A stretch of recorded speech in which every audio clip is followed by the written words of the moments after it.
আসসালামু আলাইকুম সবাইকে। আজকে আমি শেয়ার করব কেএফইউপিএম ইউনিভার্সিটির একটা ল্যাবরেটরি।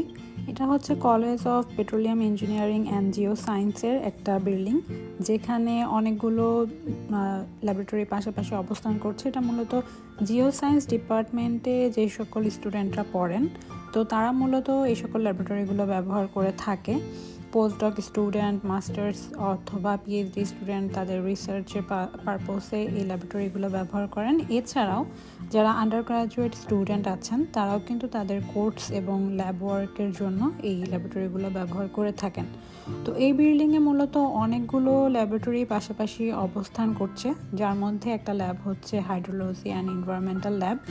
আমার কিন্তু এই ল্যাবে সবচেয়ে বেশি থাকা পড়ে, যেহেতু আমাদের রিসার্চ বেস প্রোগ্রাম। সো রিসার্চের কাজ কিন্তু আমাদের সকলকে শিখতে হয়। Laboratory work is a must for environmental science. তো প্রথমে আমরা দেখতে পাচ্ছি প্রত্যেকটা ল্যাবেই কিন্তু এরকম কোর্স ইনস্ট্রাক্টর যারা থাকেন বা ল্যাবের ইনস্ট্রাক্টর যারা থাকেন তাদের ডিটেলস এখানে দেওয়া থাকে। তাদের পারমিশন ছাড়া কিন্তু কেউ ল্যাবে প্রবেশ করতে পারে না। যদি কেউ ল্যাবে প্রবেশ করে বা ল্যাবের কোনো ইনস্ট্রুমেন্ট ব্যবহার করতে চায়, সেক্ষেত্রে কিন্তু আগে থেকেই ল্যাব ইনস্ট্রাক্টরের কাছ থেকে পারমিশনটা নিয়ে রাখতে হয়।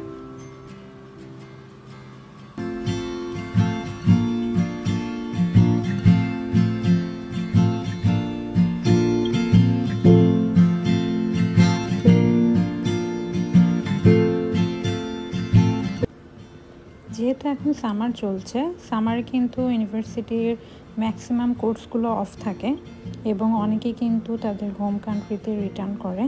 সামারে এর জন্য একটু ম্যাসি থাকে, কারণ স্টুডেন্ট থাকে না, তেমন কাজও হয় না।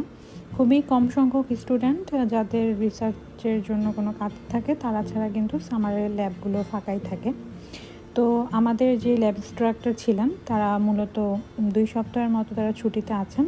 বর্তমানে ল্যাব পরিদর্শনের জন্য বা দেখাশোনার জন্য আমি নিযুক্ত আছি। তো এরকম কিন্তু অপরচুনিটি সামারের সময় ইউনিভার্সিটিতে অ্যাভেলেবেল থাকে। বিভিন্ন অ্যাডমিনিস্ট্রেশন কাজ বা ল্যাব মনিটরিংয়ের কাজ বা কোনো রিসার্চের কাজ, এগুলো কিন্তু সামারে যেসব স্টুডেন্টরা ক্যাম্পাসে অবস্থান করেন তারা কিন্তু করতে পারেন।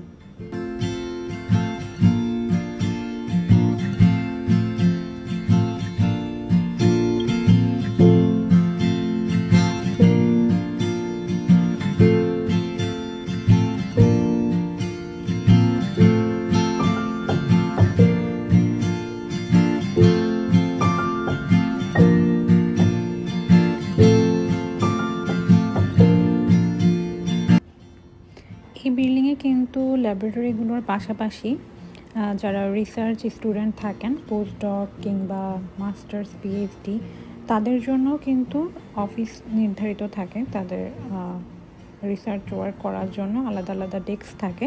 তো এরকম কিছু অফিসও কিন্তু এখানে আছে। এখানে আমরা অন্যান্য ল্যাবগুলো দেখতে পাচ্ছি।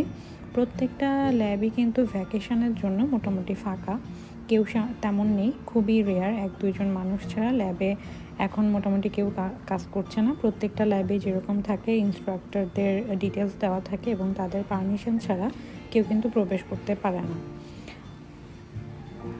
এই ডেস্কগুলোর পাশাপাশি কিন্তু ফিমেল এবং মেল গ্র্যাজুয়েট স্টুডেন্টদের জন্য আলাদা অফিস আছে, যেখানে তাদের জন্য নির্ধারিত ডেস্কটপ থাকে এবং তাদের রিসার্চের কাজ যেন আরও ভালোভাবে তারা করতে পারেন, এজন্য সবার নির্ধারিত একটা অফিস থাকে। তো প্রথমে যেসব স্টুডেন্টরা আসে জিও সায়েন্স ডিপার্টমেন্টে, যদি প্রথমে আসার সাথে সাথে তারা অফিস না পায়, 1 সেমিস্টার পরে কিন্তু সবাই তাদের নির্দিষ্ট অফিসটা পায়, যাতে করে তারা তাদের কাজে বা রিসার্চে আরও বেশি ফোকাস করতে পারে। আমি আমার পরবর্তী ভিডিওতে চেষ্টা করব যে গ্র্যাজুয়েট অফিস যেটা সেটা দেখানোর জন্য।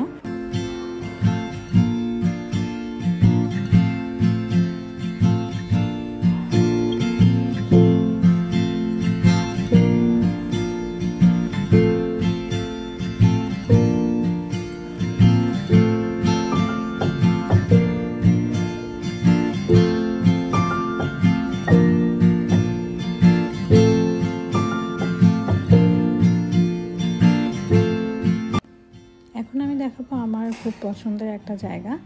আমাদের petroleum engineering and Jio science কলেজের কিন্তু 2টো বিল্ডিং, একটা হচ্ছে বিল্ডিং 76 এবং একটা বিল্ডিং 78। তো এতক্ষণ আমরা ছিলাম বিল্ডিং 78-এ এবং সামনে যে বিল্ডিংটা আছে সেটা বিল্ডিং 76 এবং এই দুটো বিল্ডিং কিন্তু খুব সুন্দরভাবে মাঝখানে একটা ব্রিজ করার মাধ্যমে কানেক্টেড। সো আমরা কিন্তু একটা বিল্ডিং থেকে আরেকটা বিল্ডিংয়েও অতি দ্রুতই এই ব্রিজের মাধ্যমে যেতে পারি, কারণ আমাদের সবগুলো ল্যাব বা অডিটোরিয়াম এগুলো 78 বিল্ডিংয়ে থাকলেও ক্লাসরুমগুলো কিন্তু 76 বিল্ডিংয়ে থাকে।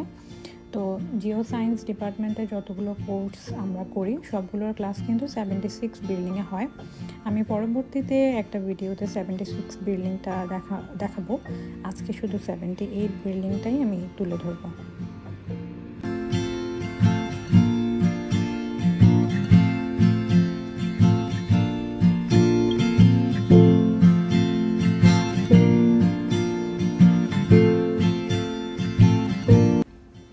বিল্ডিং 78-এ যেহেতু অনেকগুলো অফিস আছে, তো প্রত্যেকটা ফ্লোরে কিন্তু এরকম করে একটা ডাইনিং এরিয়া আছে, যেখানে একটা ফ্রিজ আছে, ডাইনিং টেবিল এবং ওভেন। তো যদি কোনো স্টুডেন্ট অথবা কোনো রিসার্চার এখানে অল ডে থাকে বা লাঞ্চও করতে চায়, তারা কিন্তু তাদের খাবার এনে গরম করে খেতে পারবে ইজিলি। তো এই ফ্যাসিলিটিসগুলো কিন্তু এখানে খুবই ভালো এবং প্রত্যেকটা ফ্লোরে এই ফ্যাসিলিটিসগুলো থাকে, এমন না যে শুধু একটা ফ্লোরেই থাকে। ডাইনিং এরিয়ার পাশাপাশি প্রত্যেকটা ফ্লোরে কিন্তু আলাদা মেল এবং ফিমেল ওয়াশরুম, লাউঞ্জ এরিয়া সব কিছুর অ্যাভেলেবিলিটি থাকে এবং জিও সায়েন্স ডিপার্টমেন্টের কিন্তু নিজস্ব ক্যাফেটেরিয়াও আছে। আমি পরবর্তীতে কোনো একটা ভিডিওতে সেটা দেখাবো। তো কেউ যদি সারাদিন এখানে থাকতে চায়, রিসার্চ ওয়ার্ক করতে চায়, কোনো কিছুতে যেন স্টুডেন্টরা বা রিসার্চাররা তাদের কাজে কোনো ব্যাঘাত না ফিল করে, সে সকল ব্যবস্থাই করা এবং সব কিছু কিন্তু অনেক ক্লিন থাকে। হাইজিন মেনটেন করার জন্য আলাদা লোক নিয়োগ করা থাকে, তো তারা এটা মনিটর করে, সব কিছুই অলওয়েজ অনেক বেশি ক্লিন থাকে। এই জিনিসটা আমার খুবই ভালো লাগে।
তো এই ছিল জিও সায়েন্স ডিপার্টমেন্টের একটি বিল্ডিং 78-এর একটা শর্ট ওভারভিউ। আমি পরবর্তীতে বিল্ডিং 76 দেখাবো ইনশাল্লাহ। আমার কিন্তু কেএফইপিএম ইউনিভার্সিটিতে আসার পর থেকে অন্যতম একটা পছন্দের কাজ ইউনিভার্সিটির যেই ক্যাম্পাস এরিয়া, এখানে হাঁটা। আমি প্রায় চেষ্টা করি যে যখনই আমার ক্লাস শেষ হয় কিংবা ল্যাব ওয়ার্ক শেষ হয় আমি হেঁটে যেন ডর্মে যাই। যদিও আমাদের এখানে বাস ফ্যাসিলিটিস মাশাআল্লাহ অনেক ভালো, যেহেতু ক্যাম্পাস এরিয়া অনেক বড়, অলমোস্ট 1000 একরের মতো। তো একটা বিল্ডিং থেকে একটা বিল্ডিং অনেক সময় অনেক দূর থাকে। আমাদের কিন্তু প্রত্যেকটা বিল্ডিংয়ের সামনে বাস স্টেশন থাকে এবং একটা বিল্ডিং থেকে আরেকটা বিল্ডিংয়ে যাওয়ার জন্য প্রায় 20 মিনিট কিংবা 15 মিনিট অন্তরই বাস আসে এবং সেই ক্যাম্পাসের বাসগুলোই ক্যাম্পাসের ভিতরেই একটা বিল্ডিং থেকে আরেকটা বিল্ডিংয়ে স্টুডেন্টদের যাতায়াতের জন্য সাহায্য করে। তো এই ফ্যাসিলিটিসটা অনেক ভালো, যেহেতু মরুভূমি এরিয়া, দুপুরের টাইমটা অনেক বেশি গরম থাকে। তো বাসের যেহেতু ফ্যাসিলিটিস থাকে, এটা স্টুডেন্টদের জন্য অনেক বেশি সুবিধা হয়। আর এখানে কিন্তু বাস স্টেশন থেকে বাসের ভেতরে থেকে শুরু করে সব জায়গায় অনেক বেশি এসির ব্যবহার হয়। তো গরমের যে কষ্টটা সেটা কিন্তু স্টুডেন্টদের অত বেশি ক্লান্ত করে না।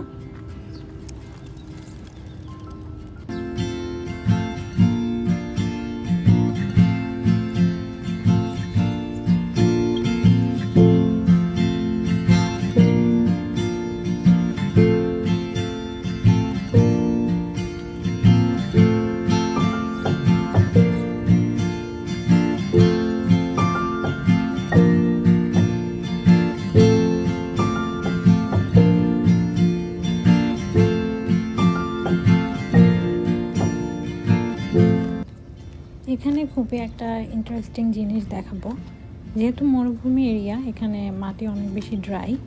তো এই যে আমাদের ক্যাম্পাসটা এত বেশি সবুজ, এত বেশি গাছপালা, এই সব কিছু কিন্তু মেনটেন করা হয় অনেক সুন্দর একটা ইরিগেশন পদ্ধতির মাধ্যমে। প্রত্যেকটা গাছের গোড়াতে কিন্তু এরকম একটা ইরিগেশন ফ্যাসিলিটিস থাকে। তো এটা কিন্তু ম্যানুয়ালি কোনোভাবে মনিটর করা লাগে না, এটা আই থিঙ্ক কোনো সফটওয়্যার আর কোনো সিস্টেমের মাধ্যমে ওরা এটা অপারেট করতে পারে। তো একটা নির্দিষ্ট সময় অন্তর কিন্তু এই যে পানির লাইনটা এরা অন করে দেয় এবং এর মাধ্যমে গাছের গোড়ায় ঠিক পানিটা দেওয়া হয়ে যায়। এতে করে কিন্তু এত বড় একটা ক্যাম্পাস এবং এত গাছপালা, এত ফুল গাছ, সব কিছু কিন্তু তারা অনেক সুন্দরভাবে ইরিগেশন করতে পারে।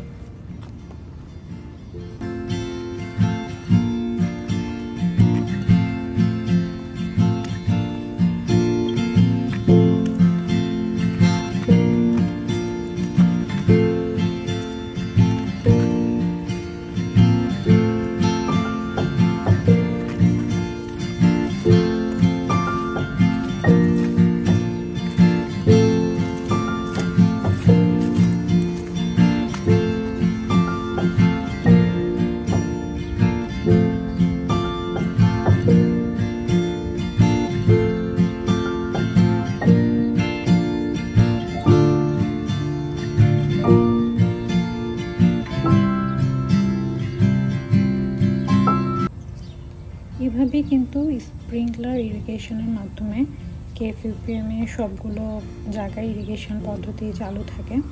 এই জন্যই কিন্তু মরুভূমি হওয়ার সত্ত্বেও এত সুন্দর করে ক্যাম্পাসটা সবুজ রাখা সম্ভব হয়। তো এই ইরিগেশন পদ্ধতিটা কিন্তু আমার কাছে খুবই ভালো লাগে এবং এটা খুবই কনভিনিয়েন্ট।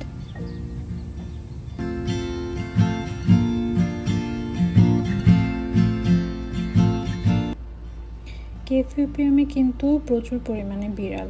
আমি আগে শুধু ভাবতাম টার্কিতেই অনেক বেশি বিড়াল থাকে, কিন্তু না, আমাদের ক্যাম্পাসেও কিন্তু অনেকগুলো বিড়াল, এবং আমি একজন ক্যাট লাভার হিসেবে এই জিনিসটা কিন্তু আমি খুবই এনজয় করি। তো ম্যাক্সিমাম বিড়ালগুলো কিন্তু অনেক বেশি ফ্রেন্ডলি, কারণ এখানে কেউই বিড়ালদেরকে আঘাত করে না। কিছু কিছু মেয়ে থাকে যারা সবসময় খাবারও দেয়। সামারে যেহেতু স্টুডেন্ট কম থাকে, সেহেতু আমরা চেষ্টা করি যারা আমরা ক্যাম্পাসে থাকি তারা যেন মাঝে মাঝে বিড়ালদেরকে খাবার দিই, এবং অনেক জায়গায় পাত্রতে পানিও রাখা থাকে, যেহেতু এখন গরম অনেক বেশি। এজন্য বিড়ালগুলো কিন্তু অনেক বেশি ফ্রেন্ডলি হয়, ওরা কিন্তু খুব একটা ভয় পায় না। তো এখানে আমরা দূর থেকে যেটা দেখতে পাচ্ছি কেএফইউপিএম মল। কেএফইউপিএম মলে কিন্তু যাবতীয় যত কিছু দরকার হয়, গ্রোসারি থেকে শুরু করে আমাদের স্টেশনারি আইটেম, কাঁচা ফল ফ্রুট সবই আমরা পেতে পারি।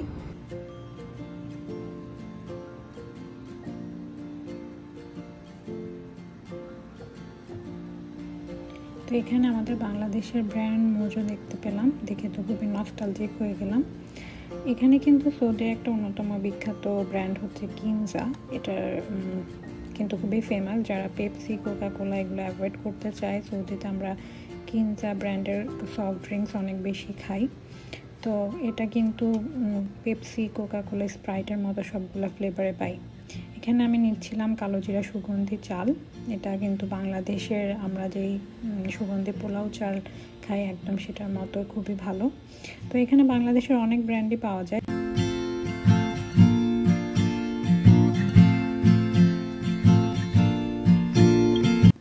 পরবর্তীতে আমি কেএফইউপিএম এর অন্যান্য ফ্যাসিলিটিসগুলো আমার ভিডিওর মাধ্যমে তুলে ধরার চেষ্টা করব। আল্লাহ হাফেজ।